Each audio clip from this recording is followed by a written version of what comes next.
Hello, and welcome once again to the Dental Marketing Mastery Series. This podcast is brought to you by dentalwebcontent.com and New Patients Incorporated. I'm Howie Horrocks, the founder of New Patients Incorporated. Along with me once again is my friend and partner and the president of New Patients Incorporated, Mark Dilatush. Hello, Mark. How are you today? Hey, Howie. What are we talking about? Well, we started on common mistakes. Oh, yes. And we gave it the nice, friendly disclosure that we love all dentists and all dental teams. And we even almost got to the point where we changed it from common mistakes to common some other nicer word. But the reality is that the majority of dentists are out there. The vast majority, are directing their own advertising. They're directing their own content. They're directing their own look. They're directing their own feel. They're directing their own orchestration, their own deployment. They're basically directing everything on their own. The majority of dentists are. I mean, our company only serves a half of 1% of dentistry. So obviously, at least 99.5% are out there either doing no advertising or directing their own, or maybe they're going through a different organization. It's more than just us, obviously, but yeah.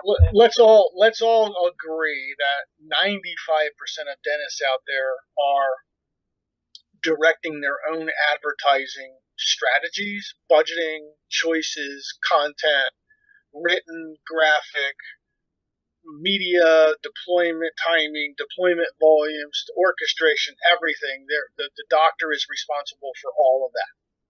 Right, okay? And I think that's even true if the doctor is delegating it to someone in the office, right? Or maybe a private vendor or something like that. And that actually leads us right into another mistake. Right. They're getting input from various sources, or they're getting input from themselves. And there are some dentists, let's face it, who are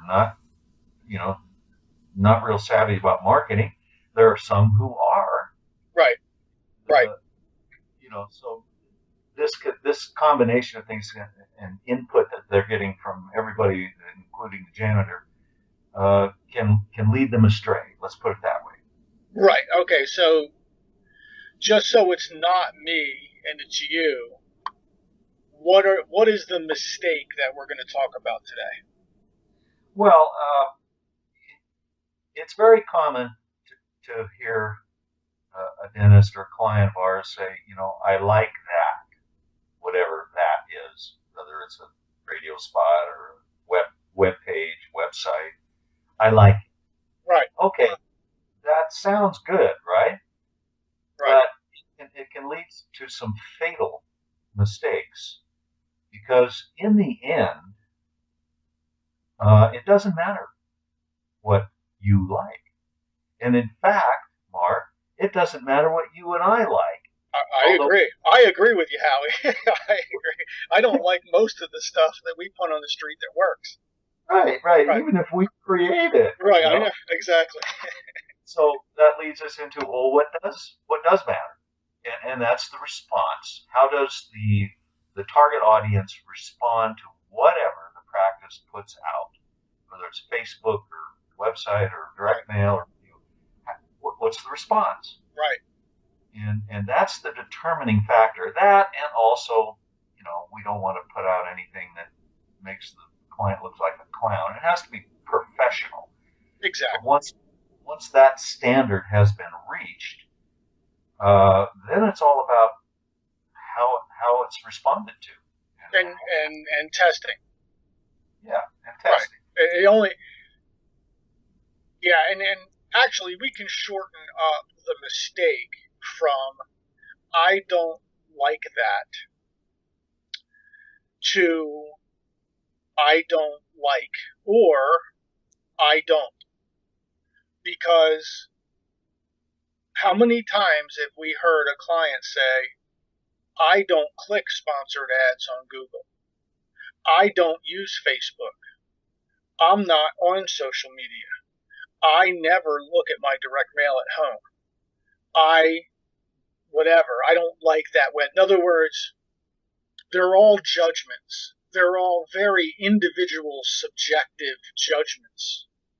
And when a dentist uses individual, subjective judgments to guide their advertising, what, no matter what aspect of advertising they're judging, it is, well, ultimately going to be a very, very expensive subjective judgment.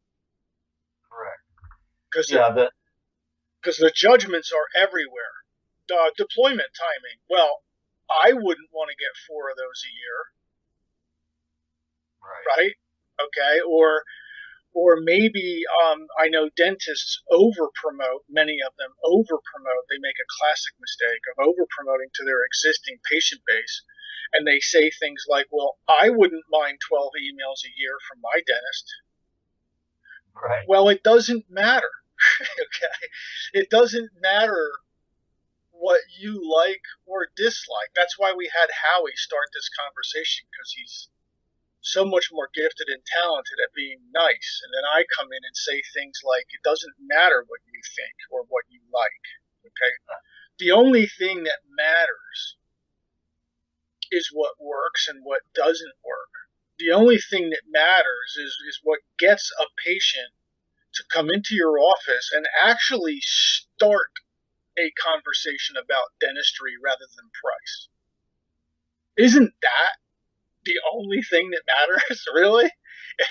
I mean, isn't that the ultimate? To have a patient walk into the office and open up a conversation about, I don't know, pick something, implant-supported dentures? Isn't that every dentist's dream, is to have a patient come in? So does it matter if you like the advertising? I know it matters if it's classy. I know it matters if it's high quality. I know it matters if the image is ultra professional. Let's all just agree that all those things are met. Okay? It doesn't matter if you like 12 emails from your dentist or not. We're telling you 4 is about the limit, statistically. It doesn't matter if you open up your direct mail. If you drop 5,000 pieces, we don't even care if 4,980 people throw away your direct mail. All you need are the 20 that didn't. You see what I mean? So be very careful as you go through your dental advertising career to catch yourself saying, I don't like, or I wouldn't do this, or I don't watch that, or I don't read my mail, or I don't click on sponsored ads, or I don't use Facebook. Because if you do that, you will absolutely needlessly spend too much money on your advertising. Because it's really not about you, the listener to this podcast. If our job was to promote to dentists, to get them to react to something, we'd be having a different podcast. Our expertise is getting the dental consumer to have an elevated level of trust and respect for you, up to the point of becoming interested in one of 8 or 9 things, just enough to dial 7 phone numbers and have a conversation with your front desk. We don't promote to dentists, we promote to dental consumers. And what we know is that they are very fickle, and almost never what you like lines up with what works. Yeah, exactly. And it makes sense. Dentists understand that there's a learning curve in learning how to be a dentist. It's called college and dental school. Right. You arrive at that point where now you're going to promote your services. Don't you think that there's a learning curve connected with that? Well, of course there is. The thing that many dentists forget is that, well, yeah, just like you said, Mark, the audience doesn't respond the way a dentist would respond. No. It's and if you haven't gone through that learning curve to understand how the public responds to dentistry or fails to respond, then you're just doomed to have to figure it out on your own and spend your own money on testing. And basically, we've already done that for 26 years. Yeah, we will tell you the millions that we poured into it. You're welcome to duplicate it if you'd like, but you're going to end up in the same place. So, Yeah. So here's, and if you want to test this theory, go. There's literally tens of thousands of dental websites on the internet with bloody implant surgery pictures. Oh yeah. Do you really think a marketing company directed that? Of course not. Okay, that a dentist liked that because the outcome was wonderful, and the dentist obviously wanted to share it with their colleagues. But that's there for the public to see. The public doesn't need to see that. That's not going to do anything but scare people away. So you can see examples literally everywhere. We see them all the time. We hear them all the time, and it's not just one mistake. This is the second podcast on mistakes dentists make when they're doing their marketing and their advertising. And the first one was about budgeting or lack of budgeting, allocation, putting it in the right mediums, and that is a number one classic mistake shared by hundreds of thousands of dentists. But I really do believe, Howie, that the second most popular one is directing what they like, directing their website developer, directing them with words, images, placement, priority pages or not priority pages. Those shouldn't be dictated by what a single dentist likes. Those should be dictated by statistical fact. What does the consumer value most to least? What gets the consumer to act most to least? Those are statistical facts. Those aren't feelings or senses or things that we like. They're just numbers, right? So now you can add in, the dentist comes to us and says, I want to highlight my work with the benefits of dental implants in my practice, sleep apnea treatment, and we also do short-term ortho, 6-month smiles in my practice. And I want to prominently display them because I'd like to expand that part of my practice. Okay, that's different than just liking those things. Okay, promoting it in a well-balanced, non-obtrusive, complementary way is what needs to be done there. But if a dentist likes it, they could tell someone to just promote these 5 things or put these 5 things on my homepage and bury the Meet the Dentist page, which is the number 1 page hit by every visitor of a dental website in America. So be careful. That's all we're saying is when you get to the point where you say, but I like, or I would prefer, or be very careful about your next step because Right. your next step could be very, very expensive, needlessly expensive. Yes, and that's why we've developed this. I don't know what do you call it, a grid pattern or it's the marketable attributes scorecard. You remember that, Mark? Well, it's going to be on our new website for free for people to download. So, as soon as we get it, probably in another 2 weeks or a week or so, it'll be up there. We would strongly recommend you use it, but go ahead, Howie. Yeah, and I just to briefly describe it, the practice has marketable attributes. They're not always what you think they are, but this scorecard will tell you what the response from the public has been in regards to which marketable attributes. Right. It's a number. It's a value number. The consumer values this at X. Yeah. Right. Anywhere between, I think it's 1 and 28, I think.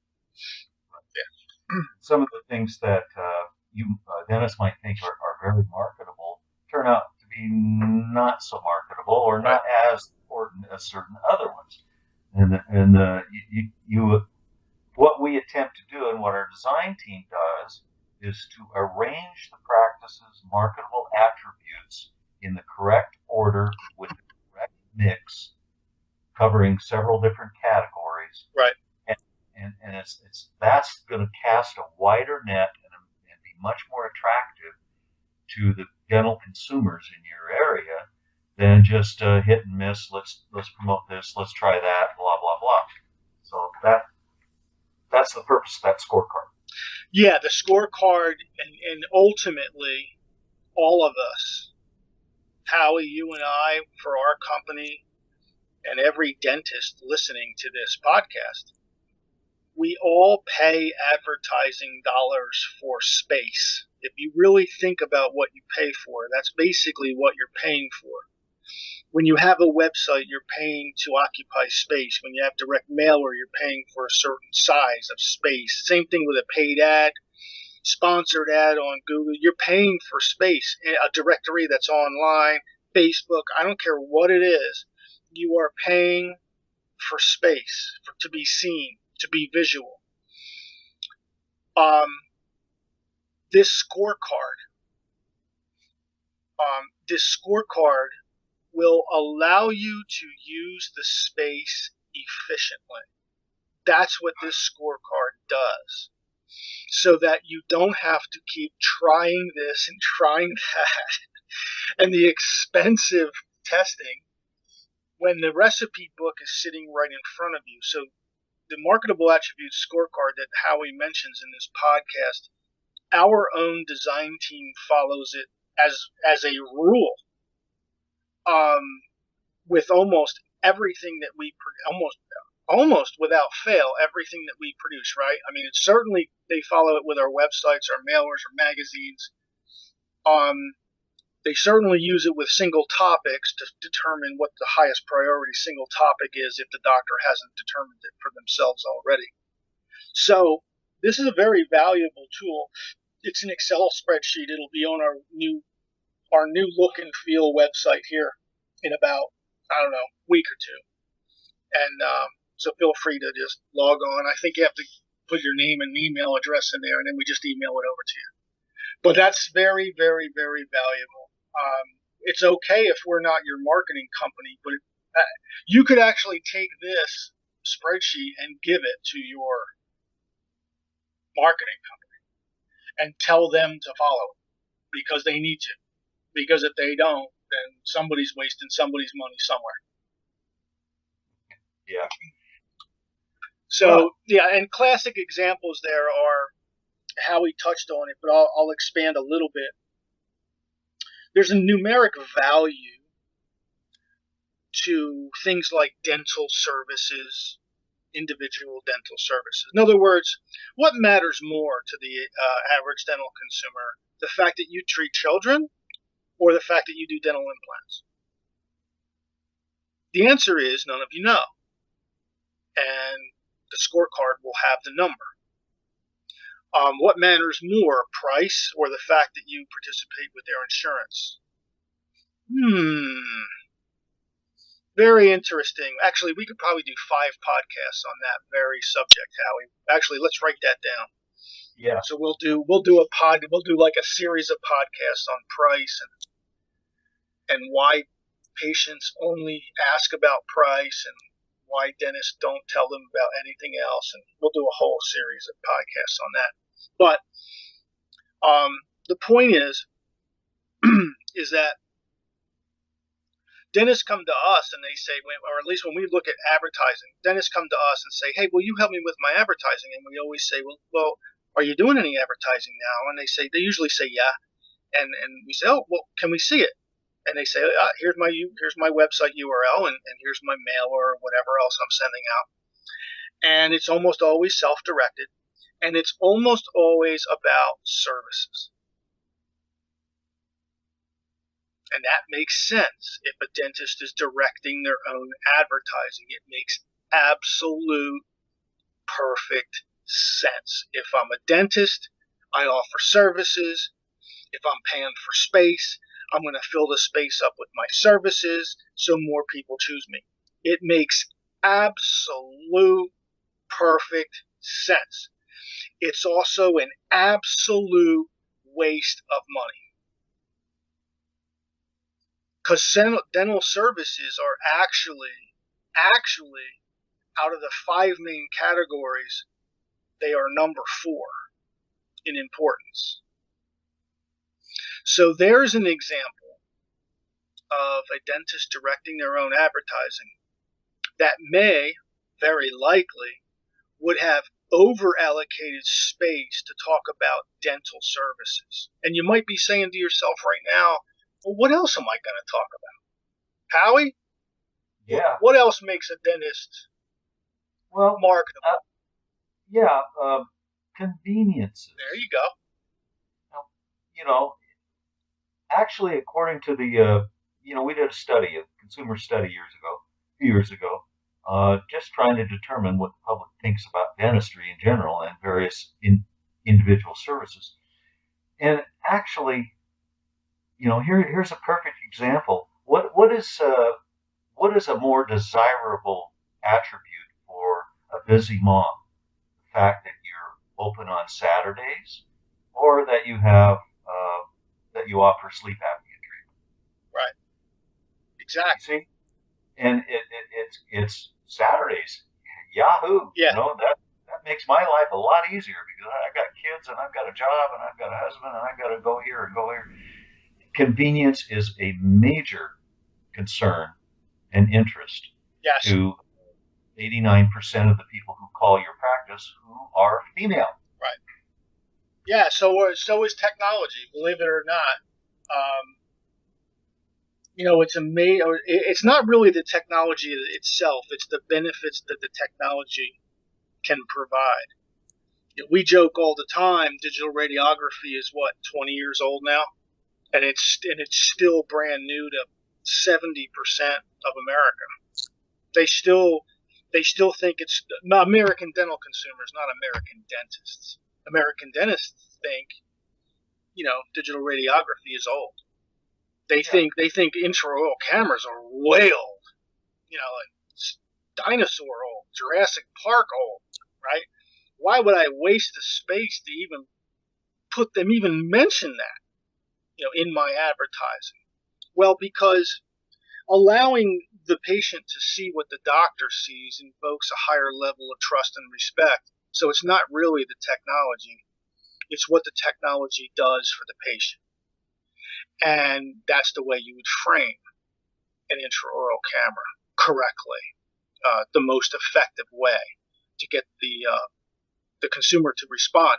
So I think we just went through probably 24 mistakes, even though the main mistake was being very careful not to guide your advertising based on what you personally, doctor, like. We would also extend that, Howie. I think you and I would agree that it doesn't matter what your spouse likes, your office manager likes, your 2 assistants like, your 3 hygienists like, the people who clean your office like, your landlord likes, your attorney likes. It doesn't matter what they like either. Yeah, that's funny you should bring that up. Is when we take on a new client, we actually send them some watch out for this, watch out for that warnings. And I think part of it says, once people find out that you're going to be marketing, well, all of a sudden everybody's an advertising expert. Exactly. Exactly. Yes, and promote that, and do what this other rich dentist did 16 years ago, and everybody's got an opinion about it. Right. And that's, I guess you just have to have a good sense of humor and nod and go, I'll consider that, and then don't listen to them. Right. Right. Yeah. So back to your budget, your marketing budget on their untested ideas. Right, because it's not them cutting the checks. Exactly. Right. And that's, whether you use our firm or a different firm, in some ways it is, from a marketing firm's perspective, it does feel like our money on the line. It's more of our reputation on the line than it is our money, I guess. But yeah, no, your neighbor's not going to care. They're going to say, no, make it green and yellow. Put a monkey with a parachute on there, dude. That's great. No, I would send 50,000 of them, 80,000, 100,000, because it's not their money. Right. They're not nearly as concerned with results, and they're much more concerned with the subjective of whether or not they like it. Your patients will tell you as well. They will tell you, probably a better indicator of whether or not advertising is resonating is if your own patients come in and say, hey, I heard your ad on the radio, I like it. Or, hey, I got this in the mail, I like it. Or, hey, I was looking for your phone number before my appointment yesterday, and I went to your new website, and I like it. In other words, your own patients will tell you if they like it. And isn't that really more important, what the consumer likes? Really. I mean, that's the bottom line. All righty. Well, I think we've covered that mistake for now. Have we hammered them into oblivion completely? So, doctors, we're not calling them mistakes. We're just calling them, I don't know, just stuff that we've seen over and over and over again that make doctors get in their own way. And believe me, Howie and I, we own a business. We advertise. We look and judge our own advertising to try and get more dentists to call us. You're not alone. We own our own business, right? And we're judgmental on what our stuff looks like. We want it to look clean cut, professional, and classy, and but it also has to be effective. We've often looked at each other and said, we don't even like our own advertising, and then we crack up because we're starting to make the same mistake that we teach our clients not to make, right? So we're all in the same boat, but just be very careful, because that's a very dangerous path to go down, is to direct your own advertising based on your own subjective likes and dislikes. Great. Well, we're going to sign off now, and we'll talk to you all very soon. Bye-bye. We hope you've enjoyed our podcast today. You can find more podcasts on our YouTube channel, on Stitcher, and iTunes. Also on our websites, dentalwebcontent.com and New Patients Inc.